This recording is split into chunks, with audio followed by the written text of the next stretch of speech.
अस्सलाम वालेकुम नाज़रीन, मैं आपकी होस्ट आपकी दोस्त शगुफ्ता लोधी। तो जनाब अली, आप सलीम खान गिन्नी साहब का सफ़र हमारे यूट्यूब पे देख रहे हैं, फेसबुक पे देख रहे हैं और हमने उनके सफ़र को तय कर लिया। उनके कुछ मेन रेडियो स्टेशंस जहाँ पे वो मुलाजमत करते थे, हमने तय कर लिया उनके सफ़र को और उनकी शख्सियत को एज ए ड्रामा राइटर।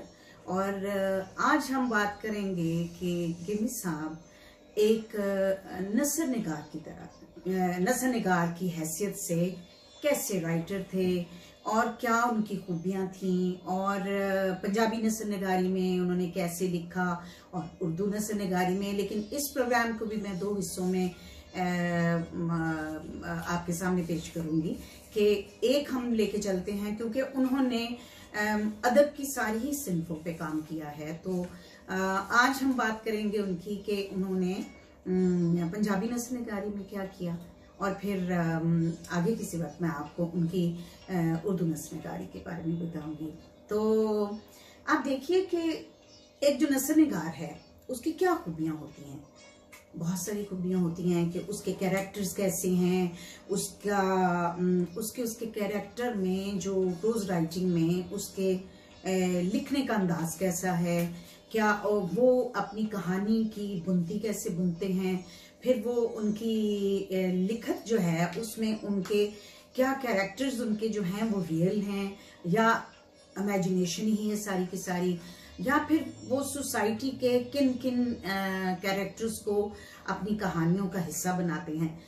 तो अगर हम बात करें गिन्नी साहब की नसर निगारी की, तो गिन्नी साहब का एक नसर लिखने का एक बिल्कुल ही इंडिविजुअल स्टाइल था, और इंडिविजुअल वो इस तरह से था कि उनकी ज़्यादातर जो बातें हैं वो वही बातें थी, उनके डायलॉग्स वही हैं जो कि हम इर्द गिर्द देखते हैं।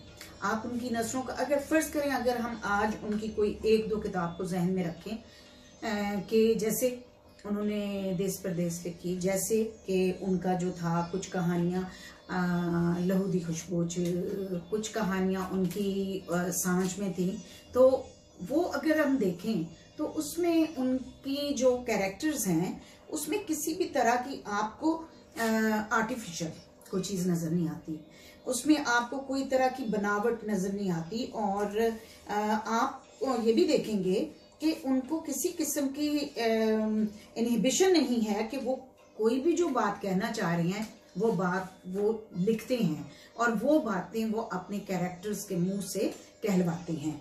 जैसे कि उनको अगर आप उनकी नसर निगारी की जब कहानियाँ पढ़ेंगे और जब हम ग्रेजुअली अगले प्रोग्रामों में बाकायदा उनकी कहानियों को डिस्कस करेंगे आपके साथ और आपकी राय भी लेंगे, तो उसमें अगर आप देखें कि उनकी कहानियों में कोई इस तरह से नहीं है कि कोई बहुत बड़े फलसफे जो है तो वो एक फलसफा ही लेके चलेंगे।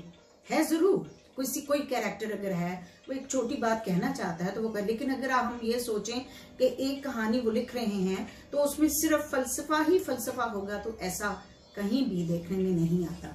और इसके अलावा कि कोई उनको इस बात की भी चीज़ नहीं है कि वो कोई मजबूरी है, उनको मजबूरी वाली भी बात उनकी लिखाई में उनकी नसर निगारी में नहीं है।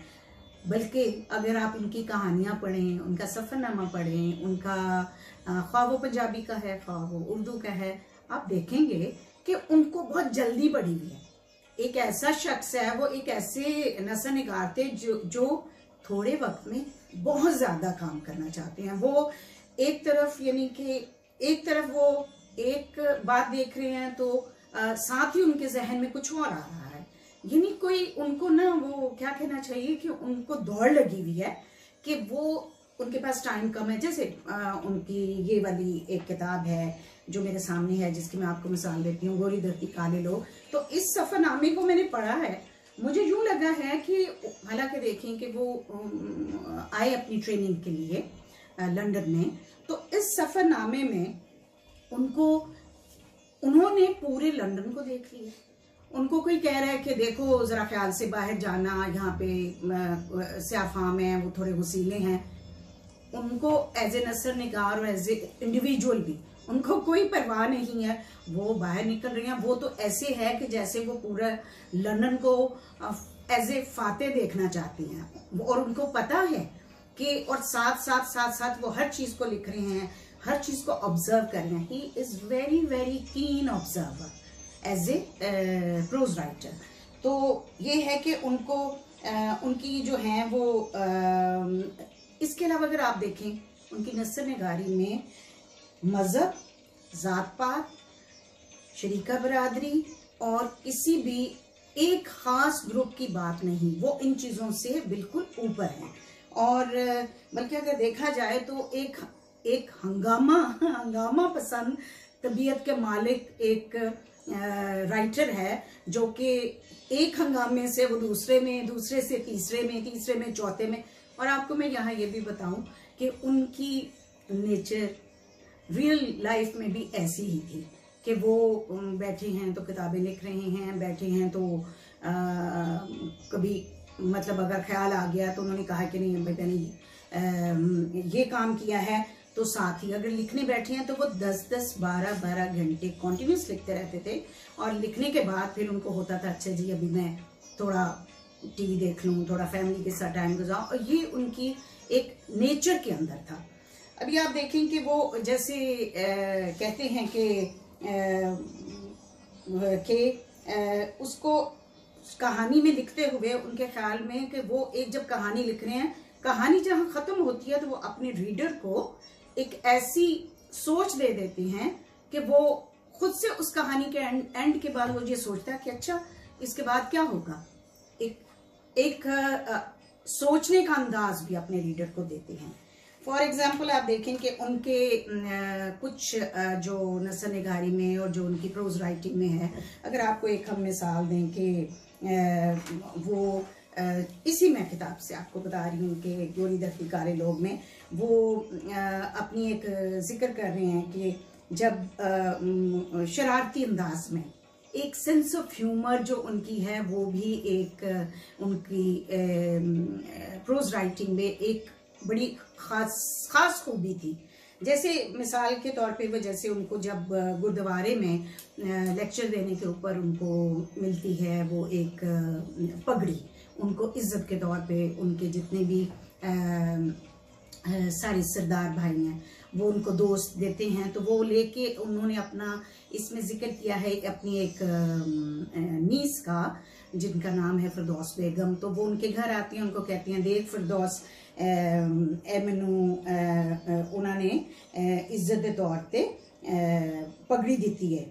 तो वो देखती है और उसके कपड़े को टच करके कहती है कि मामा जी ए ते बड़ी शफून दी बड़ी महंगी वाली पगड़ी है, तो तुसी तानू मुफ्त भी लिए।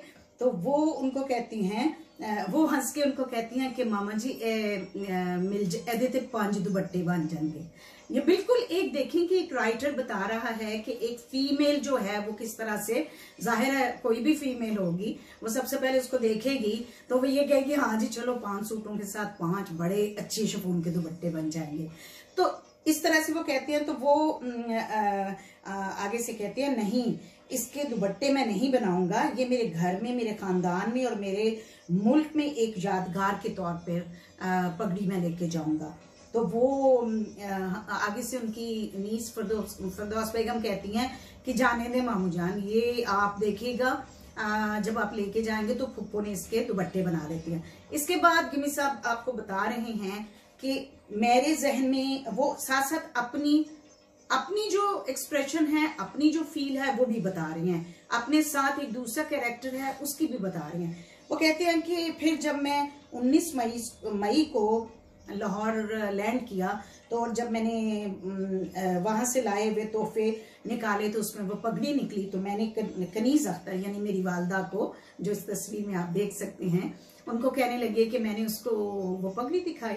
जब पगड़ी दिखाई तो मैंने कहा कि मेरे सरदार दोस्तों ने ये मुझे लेक्चर के एवज दी है, तो आपका क्या ख्याल है।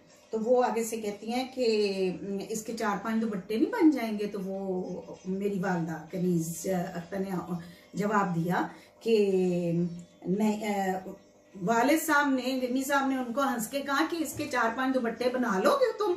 तो उन्होंने आगे से कहा नहीं, मैं जब तक जिंदा रहूंगी इस पगड़ी को रखूंगी और ये पगड़ी मेरे मरने तक रहेगी। और ये पगड़ी नहीं है, ये पगड़ी एक इज्जत की निशानी है और ये दोस्ती की निशानी है। तो मैंने कनीज अख्तर की तरफ देख के जिंदाबाद का नारा लगाया और मुझे इस तरह से मैंने कनीज अख्तर को इस इम्तिहान में पास कर दिया और इस इम्तिहान में फिरदौस बेगम फेल हो गई। तो ये देखें, इस तरह से वो बात करके थोड़ा सा सेंस ऑफ ह्यूमर के साथ अपना जो बात करने का मकसद है वो भी बता देते हैं। और इसके अलावा भी एक जैसे नसर निगार की एक बहुत सारी और खूबियां हैं, जैसे वो एलीट क्लास का भी जिक्र करती हैं। एलीट क्लास में रूरल बैकग्राउंड के कैरेक्टर्स की भी बात करते हैं। एलीट क्लास में कि जो लोग तसन्नो बनावट या एक अपना एक सूडो गार्ड जो दिखाते हैं सोसाइटी को और उसकी वजह से उनको क्या मुश्किलात होती हैं, ये भी वो नसर में बात करती हैं। तो इसके साथ साथ आपको मैं ये बताती जाऊं कि वो पगड़ी जो गिन्नी साहब लंदन से लेके गए थे, वो पगड़ी जो है वो बहुत सालों तक जो है वो मेरी वालदा के पास ही रही। और आई एम श्योर वो मेरी वालदा अभी लाहौर रहती हैं, अभी भी उनके पास एक इज्जत की निशानी के तौर पर, मेरे वालिद की निशानी के तौर पर अभी भी उनके पास वो पगड़ी मौजूद है। आज के लिए इतना ही और फिर हाजिर होंगी। इजाज़त दीजिए। खुदा हाफिज़।